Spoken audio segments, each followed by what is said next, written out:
देखिए, मुझे जो लगता है कि अगर 60 सीट तक अगर आता है, 60 के नीचे आता है, तो 10-15 एमएलए सिंहदेव साहब के साथ रहता है और कांग्रेस कहीं बना, अगर सीएम के रूप में अगर सिंहदेव साहब को नहीं बनाया तो ये महाराष्ट्र की तर्ज पे दूसरा सिंहदेव साहब हो सकते हैं, भाजपा के समर्थन में मुख्यमंत्री बन सकते हैं। पिछले 2 साल से जमीनी स्तर पे हम काम कर रहे हैं, बूथ स्तर पे काम कर रहे हैं। प्रगति यात्रा में उन्होंने मेरे साथ कंधे से कंधा मिला के डेली 13-14 किलोमीटर मेरे साथ पैदल चले। तो कार्यकर्ता का अपना वो होता है, जो काम करता है उसको दुख भी होता है, क्योंकि हम नेता हम एंगेजमेंट समझते हैं, क्योंकि कांग्रेस पार्टी 90 में से 99 लोगों की टिकट नहीं दे सकती है, 90 में 90 लोगों की टिकट दे सकती है। देखिए, जो सूची पिछले 3-4 दिनों से चल रही है, अखबारों में छप रहा है, उसको लेकर के कहीं कार्यकर्ताओं में भी आक्रोश और विचलित होना स्वाभाविक है कि जिन लोगों को ये लगता है कि सालों साल उनके साथ जिसने काम किया है उसका नाम जब वो लोग नहीं देखते हैं तो कहीं ना कहीं मन में हताशा होती है, विचलित होते हैं। और कांग्रेस की जो नीति रही है कि जो लोग सर्वे में सर्वश्रेष्ठ हैं और जिनको क्षेत्र की कार्यकर्ता और जनता चाहती है उनको प्रत्याशी बनाया जाएगा, और इसीलिए मैं आश्वस्त हूँ। पर कार्यकर्ता कहीं विचलित हो जाते हैं, चले जाते हैं। कांग्रेस बीजेपी की टिकट वितरण के बाद जो छोटा मोटा कहीं विरोध हो रहा था उस पर खुशी जाहिर कर रहे थे और मुख्यमंत्री जी तक प्रतिक्रिया व्यक्त कर रहे थे। अब जरा वो बताएं कि कांग्रेस में ये सब क्या हो रहा है। अभी काली मंदिर के पास कुछ लोग बैठे हुए हैं, कल कांग्रेस भवन में कुछ लोग बैठे हुए थे। अब पूरे छत्तीसगढ़ में कांग्रेस का जो आवरण है वो बाहर आ गया है, अब वो निर्वस्त्र हो गए हैं। नमस्कार, मैं हूं मोहन तिवारी। आज के मुद्दे में आपका स्वागत है और आज का मुद्दा वो राजनीतिक हलचल से जुड़ा हुआ है जिसकी गूंज लगातार प्रदेश में सुनाई दे रही है। जी हां, कांग्रेस की टिकट का इंतजार था। वो टिकट जैसे ही घोषित हुई तो पता चला कि 10 लोगों के नाम कट गए। कुछ लोग दावेदार थे, उनको नाउम्मीदी का सामना करना पड़ा और ऐसे में उन लोगों के जो उद्गार सामने आए हैं उससे पता चलता है कि ये लोग कहीं बगावती तेवर तो नहीं दिखाएंगे या फिर पार्टी को आंख दिखाने की तो कोशिश नहीं है। और इन कसरतों से, इन पहलों से कैसे पार्टी बाहर आएगी, इसी पर आज हम चर्चा करेंगे और जानेंगे कि बगावत का बम क्या किसी पार्टी को नुकसान पहुंचाएगा। केवल कांग्रेस ही नहीं, भाजपा भी इसकी जद से बच नहीं पाई है। तो इसका क्या असर होगा, कितना राजनीतिक इसका मायने हैं, इन सब बातों पे चर्चा करेंगे। पहले मिल लेते हैं उन मेहमानों से जो इस चर्चा में हमारे साथ रहेंगे। हम बहुत स्वागत करेंगे, हमारे साथ जुड़ रहे हैं राजनीतिक विश्लेषक के रूप में उचित शर्मा जी, जो कि पूरी पॉलिटिकल खबर का विश्लेषण हमारे सामने रखेंगे। बहुत स्वागत करते हैं आपका। हमारे साथ जुड़ रहे हैं अनिल सिंह चौहान जी, कांग्रेस का पक्ष रखेंगे। बहुत स्वागत है आपका। और रविंद्र सिंह जी हमारे साथ जुड़े हुए हैं बीजेपी प्रवक्ता के रूप में, उनका बहुत स्वागत करते हैं।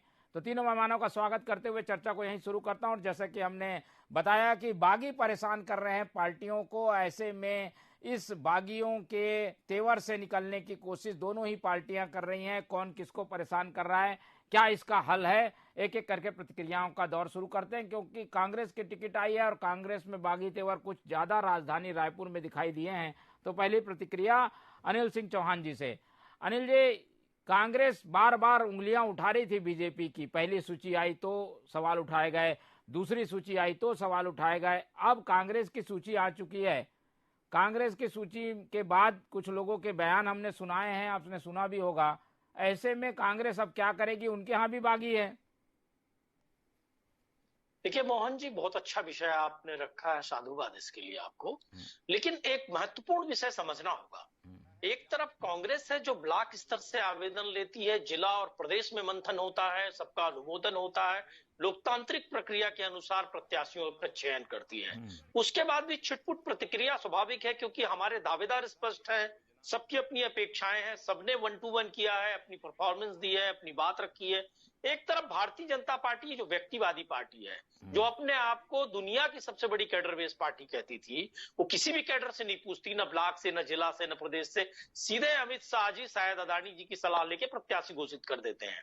तो ये जो प्रत्याशी घोषणा है, दोनों बातों में अंतर है। दूसरी बात, देखिए, भारतीय जनता पार्टी के कार्यालय में जिस तरह से जसपुर के उनके कार्यकर्ता बैठे हुए हैं धरने पे, जिस तरह से चंदा अकलतरा से लेके आप सभी जगह देख लीजिए, इस कदर व्यापक विरोध प्रदर्शन हो रहे हैं, व्यापक स्तर पर चीजें चल रही हैं, वैसा जी ठीक है। बात ये भी है जी, हम लोगों ने 18 विधायकों का टिकट काटा है, इनके यहाँ तो 11 विधायक कुल थे, 11-12 विधायकों के बाद, और हमारे यहाँ जितनी इनकी कुल संख्या नहीं है उससे ज्यादा विधायकों के टिकट कट गए हैं। इसलिए दोनों बातों में फर्क होता है। और उस स्थिति में भी कांग्रेस आप देख लीजिए, छोटे मोटी शिकवा शिकायत को छोड़ दे अगर, तो कांग्रेस बहुत अच्छी स्थिति में है, कहीं कोई दिक्कत की बात नहीं है।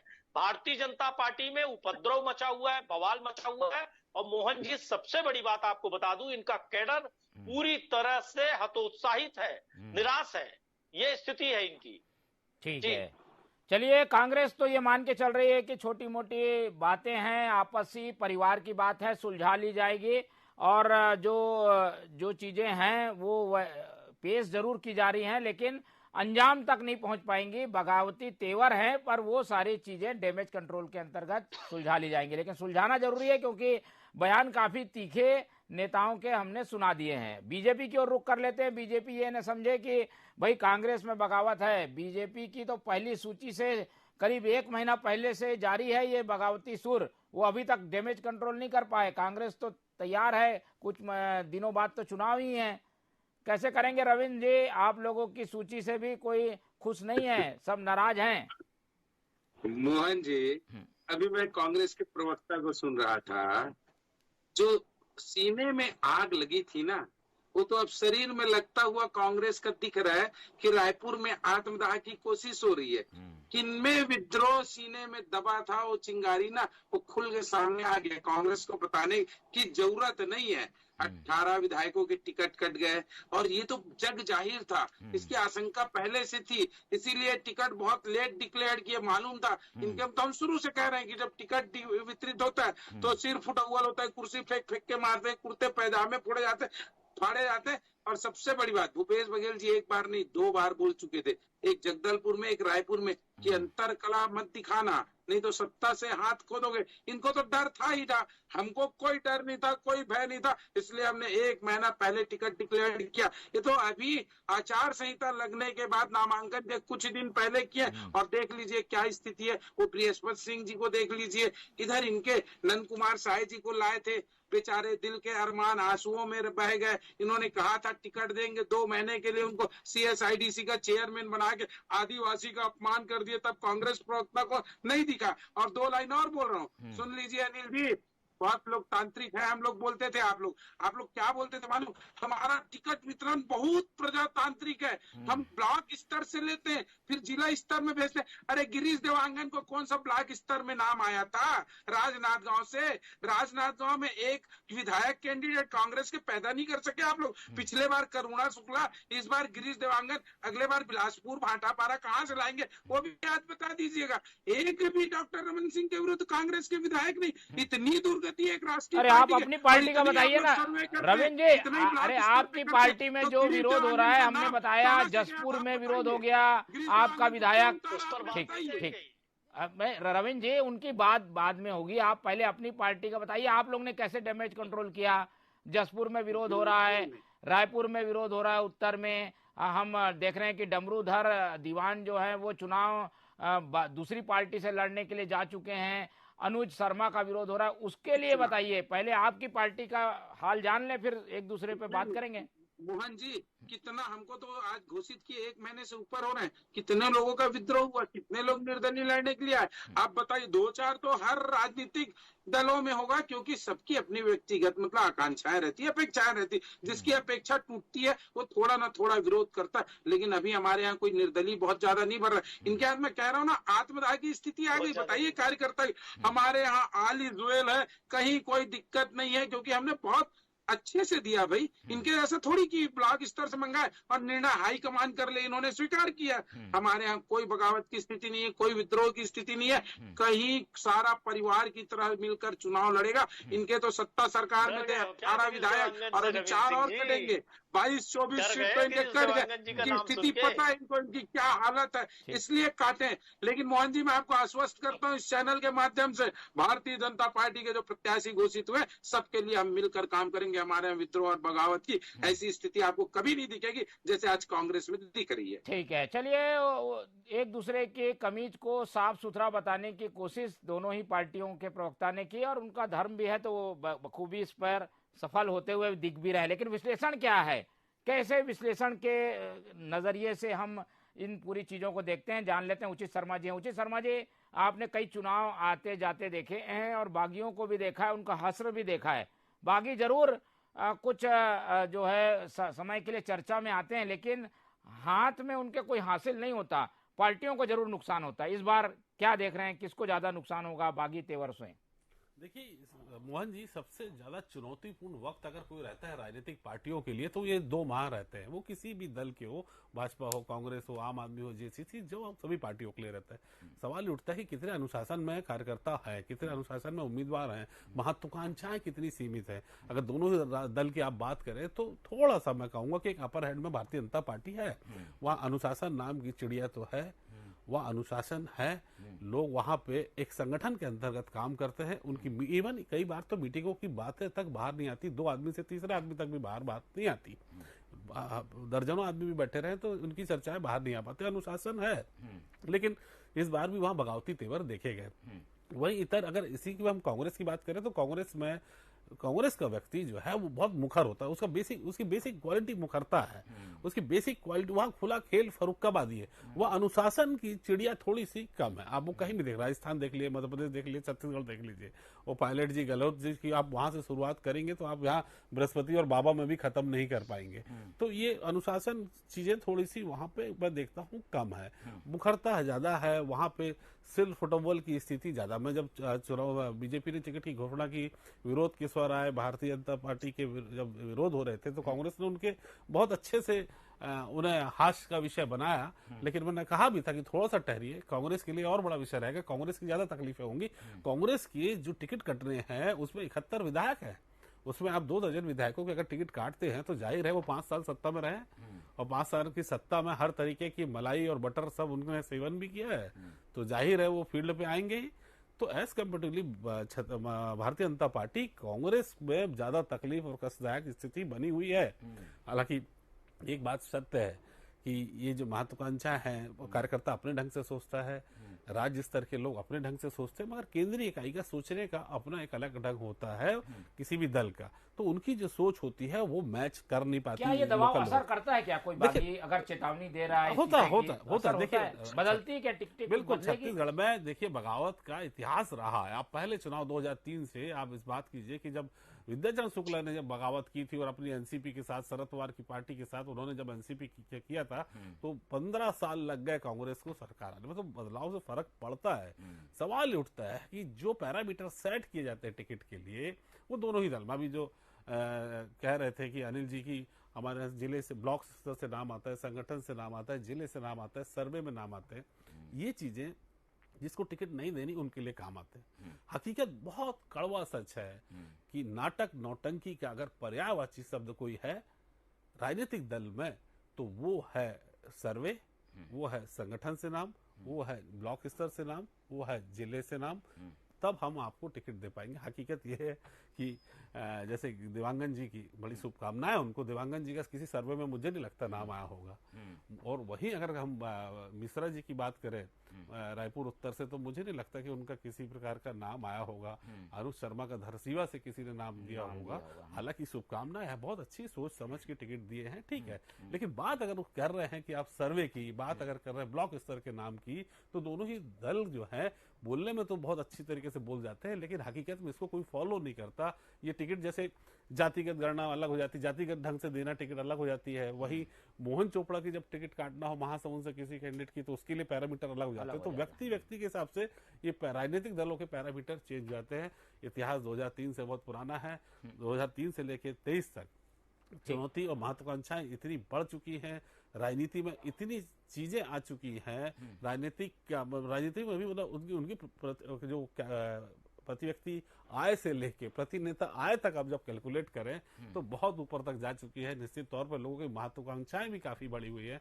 तो जाहिर सी बात है बगावती तेवर होंगे, बगावत के बाद कैलकुलेशन खराब होती है उस दल की जिस दल से वो बगावत किया है। ठीक है, तो टिकटें तो समीकरणों के हिसाब से बांटी जाती है। कई बार जीत एक बड़ा फैक्टर बन जाता है और उसकी उम्मीद में जो है उम्मीदवार उतार दिए जाते हैं, लेकिन जो दावेदार होते हैं वो नाराज हो जाते हैं। और ऐसे में आपकी पार्टी कितने अपने नाराज लोगों को मना पाती है उसकी क्षमता पर निर्भर करता है कि आप कैसे बेहतर ढंग से मैनेजर हैं इस मामले के कि जो नाराज है उसे मैनेज कर लिया। एक एक करके प्रतिक्रिया लेते हैं। अनिल जी, आप लोग सरकार में हैं, क्या माने जितने ज्यादा नाराजगी के स्वर आपके यहाँ हैं सारे के सारे शांत हो जाएंगे? और मनाएंगे कैसे? मनाने का काम किसको दिया? आप लोगों के यहाँ ऐसी कोई टीम काम करती दिख नहीं रही है।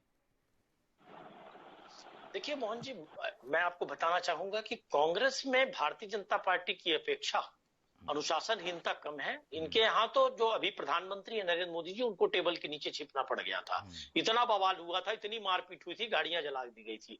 मैं विद्वान पत्रकार उचित शर्मा जी की बात को नहीं काटूंगा, लेकिन एक बात स्पष्ट करना चाहूंगा आपको कि हमारे यहाँ जो बगावत कहा जा रहा है वो लोकतंत्र है। थोड़ा सा हमारे यहाँ सबको अवसर मिलता है, बात करने को मिलता है। दूसरी बात, सर्वे भी एक पॉइंट है, सोशल इंजीनियरिंग भी एक पॉइंट है, और कई प्रकार के इस तरह के पॉइंट्स के आधार पर टिकट बांटी जाती है कांग्रेस में।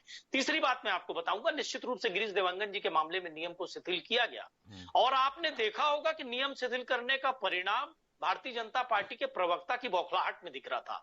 रमन सिंह जी को उनके घर में जैसे घेरा गया, गिरीश देवांगन मतलब माननीय मुख्यमंत्री जी की छाया की तरह उनके साथ थे। चाहे नीति बनाना हो, चाहे रणनीति बनाना हो, चाहे सरकार की नीति की बात हो, चाहे संगठन की। तो आज गिरीश देवांगन जी एक सशक्त उम्मीदवार के रूप में रमन सिंह के सामने हैं। अब भारतीय जनता पार्टी की बौखलाहट यह है कि भैया इसको कहां से ले आए, ऐसा ना हो कि हरा दें इसको। तो इनका अदानी का धन और सारी रणनीति जो इन्होंने सोशल मीडिया से लेकर सब अफवाहों का बाजार और ये सब तैयार किया है, कैसे भरम टूट ना जाए ये डर रहता है। दूसरी बात, बहुत विनम्रता पूर्वक माननीय उचित शर्मा जी की एक बात का और जवाब दूंगा। उन्होंने कहा कि भारतीय जनता पार्टी की मीटिंग में बात बाहर नहीं आती। भैया इनकी मीटिंग में चलता यह है कि कैसे धार्मिक उन्माद फैलाना है, कैसे नफरत की दुकान चलानी है, कैसे भाई को भाई से लड़ाना है। उसको अगर बाहर ले आएंगे तो इनका तो भंडा फूट जाएगा। हमारे यहाँ ओपन मीटिंग होती है, पत्रकार आप लोग भी मोहन जी आते हैं, बैठते हैं, सारी बातें ओपन रहती हैं। इनके यहाँ तो नफरत का और षड्यंत्र की जो सियासत चलती है, भैया अदानी से कितना माल आया, वो नांदगांव की खदान कैसे देनी है, वो रायगढ़ वाली खदान कैसे देनी है, इस पे बात कैसे दबानी है। ये जो गोपनीय बातें होती है भारतीय जनता पार्टी में होती है, जिसको अनुशासन का नाम दे दिया जाता है। हमारे यहाँ बहुत कम लेवल पे असंतुष्ट है। निश्चित रूप से मोहन जी, इनके पास तो विधायक ही नहीं है। हमारे अगर 2 दर्जन के करीब करीब विधायकों का टिकट कटा है तो आप सिर्फ ये मत मानिए कि वो विधायक फेल है। महत्वपूर्ण बात यह है कि कैसे हर वर्ग को नेतृत्व मिले, कैसे छत्तीसगढ़ में स्वच्छ लोकतंत्र का निर्माण हो, कैसे हम लोग नई नई रचना रचे कि लोकतंत्र और सुदृढ़ हो। हमको इनकी तरह ईडी आईटी बदले की कार्रवाई, Raman Singh ji chit fund company से लेकर लाखों भ्रष्टाचार किए, शराब घोटाला, कोयला घोटाला, गर्भाशय कांड, दुनिया के बवाल हुए, लेकिन कांग्रेस बदले की राजनीति नहीं की। हमने अपने मुद्दों, अपने घोषणा पत्र के वादों को पूरा करने का काम किया, वनांचल को समृद्ध किया। जी, बागियों को कैसे कंट्रोल करेंगे? ये तो भाजपा से निपटने की बात हो गई। देखिए, बागी हमारे यहाँ एक तो बहुत कम है मोहन जी, जो हैं, जो आप कह रहे थे, आपका सवाल मूल सवाल था। देखिए, हमारे यहाँ विधानसभा प्रभारी, जिला प्रभारी और लोकसभा प्रभारी, इस तरह से संगठन में ये प्रभारियों की नियुक्ति की गई है। मैं स्वयं मरवाही विधानसभा का प्रभारी हूँ प्रदेश सचिव के नाते, और आप देखिए कि सभी प्रभारियों को जिम्मा है कि वहां वो बैलेंस करेंगे, सभी से बात करेंगे, सभी को संगठन में कैसे दायित्व की पूर्ति करनी है ये करेंगे। सबसे बड़ी बात तो यह है मोहन जी कि ऐसी बहुत ज्यादा उहापोह की स्थिति नहीं है। कल अगर टिकट घोषित हुआ है तो 1-2 टिप्पणी आ गई, इसका मतलब नहीं है कि बगावत हो रही है।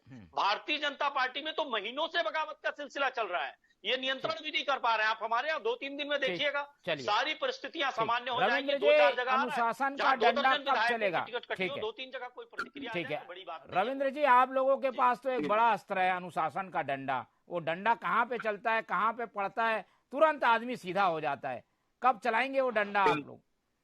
यही भारतीय जनता पार्टी की विशेषता अरे है। ये अच्छी बात है क्या, डंडा अनुशासन- चलाना? हाँ, मैंने कहा ना, यही भारतीय जनता पार्टी की विशेषता है कि अनुशासित टीम है। आप बोलते हैं ना अनुशासन का डंडा, हमारे यहाँ डंडा चलाने की नौबत नहीं आती, पहले से सब सेट हो जाता है। दूसरी बात, आंख का अंधा नाम नयन सुख कहते हैं ना, तो कांग्रेस के प्रवक्ता को कहते हैं। यदि सूर्य को अपने आंख से हथेली से ढक ले और सूर्य दिखाई ना दे तो ये बोलते हैं दुनिया की रोशनी खत्म हो गई। कांग्रेस के प्रवक्ता के बातों से लगता है इन्होंने नहीं बताया कि हम कैसे डैमेज कंट्रोल करेंगे। ये क्या बताते तरह अडानी मोदी तो फलाना देगा, इनका कभी कोई वक्तव्य अडानी और मोदी के बगैर पूरा होता है? अरे अशोक गहलोत ने भूपेश बघेल को पत्र लिखा कि इसको कोयला खदान दे देना, भूल गए कहाँ की बात कहाँ निकलती करके। और सुन लीजिए, आपको ना बता देता हूँ मैं, जिस गिरीश देवांगन की बात कर रहे हो, राजनांदगांव में हमारी बौखलाहट नहीं थी। राजनांदगांव में भीड़ देख लेना था, मुख्यमंत्री की पूरी सभा खाली थी, कुर्सियां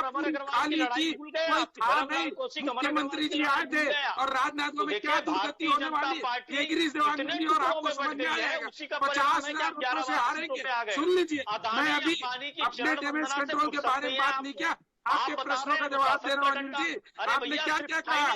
रमन सिंह को घेर लिए। अरे भूपेश बघेल चुनाव हार रहे विजय बघेल से। सुन लीजिए, कोई रमन सिंह को घेर नहीं सकते।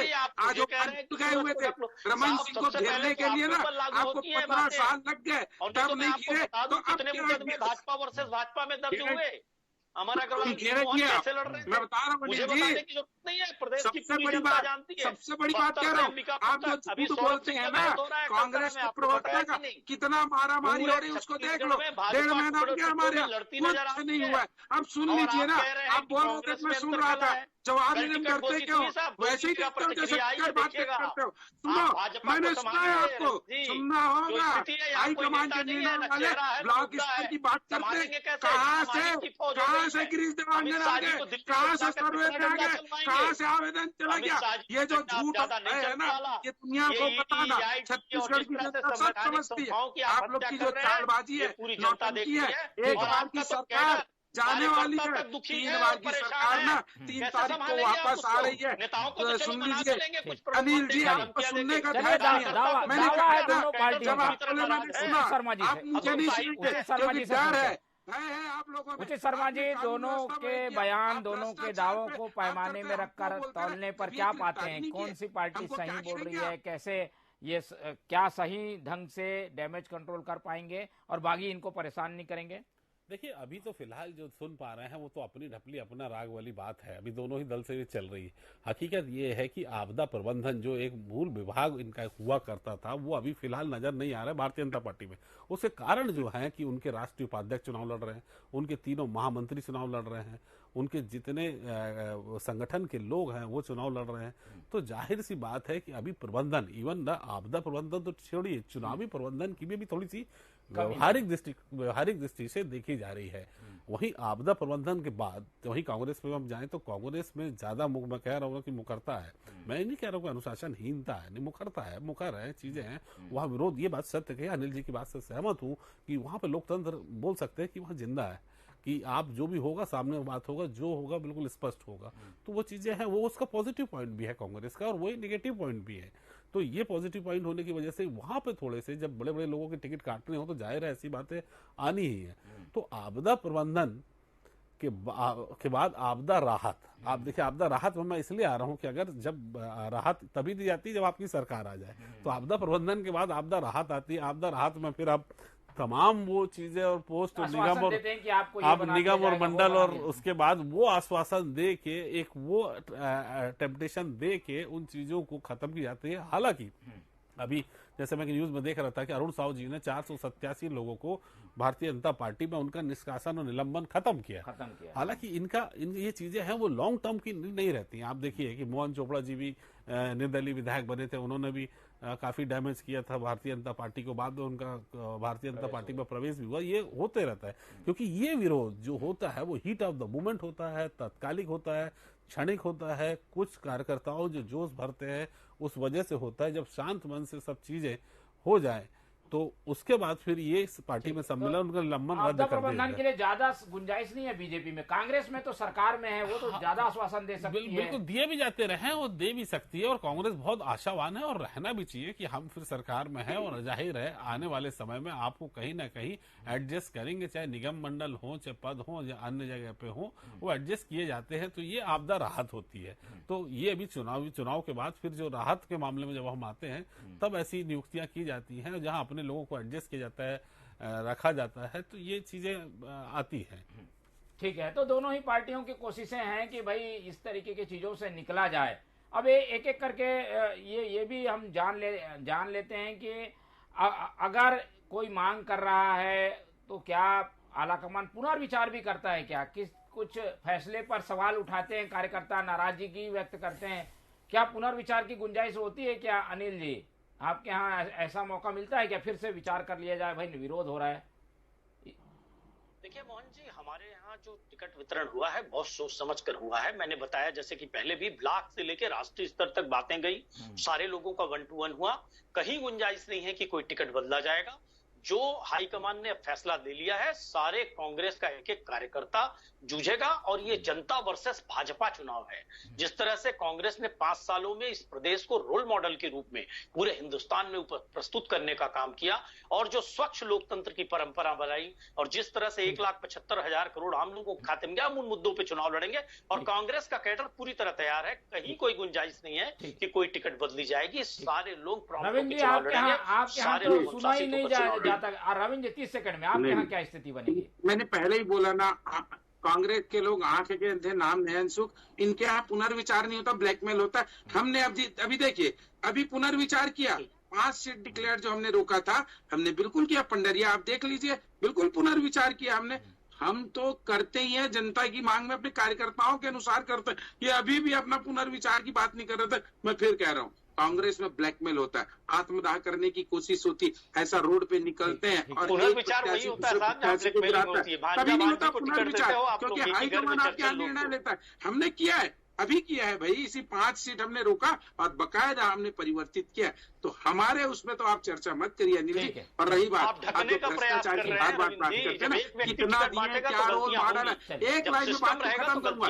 छत्तीसगढ़ जो है भ्रष्टाचार का रोल मॉडल, भूपेश बघेल की सबसे बड़ी विशेषता, भ्रष्टाचार का रोल मॉडल आपने बना दिया छत्तीसगढ़। बगावत की तो चिंगारी है, और ये चिंगारी कहीं आग बन के किसी का घर ना जलाए, इसके लिए काफी समय है दोनों पार्टियों के पास। इसलिए ये जो बम है वो फटे नहीं, उसके पहले ऐसी स्थितियां बना ली जाए ताकि चिंगारी बुझ जाए। इसके लिए दोनों पार्टियों को प्रयास करने की जरूरत है। समय कम है, इसलिए चर्चा यहीं खत्म करेंगे। अनिल चौहान जी हमारे साथ जुड़े, उनका बहुत धन्यवाद। उचित शर्मा जी हमारे साथ जुड़े, उनका बहुत धन्यवाद। और रविंद्र जी हमारे साथ जुड़े रहे, उनका बहुत बहुत धन्यवाद। तो तीनों मेहमानों का धन्यवाद करते हुए ये चर्चा आज हम यहीं खत्म करते हैं। और जैसा कि हमने बताया कि बगावत का बम है, टाइम बम की तरह ये टिक टिक कर रहा है, पार्टियों को समझने की जरूरत है। अगर वो नहीं समझेंगे तो विस्फोट होगा, और विस्फोट में किसका घर कितना जलेगा ये फिर चुनाव परिणाम बताएंगे। फिलहाल आज के लिए इतना ही। आप लोग देखते रहिए टीवी 24, रखिए अपना बहुत ख्याल। मुझे दीजिए इजाजत, नमस्कार।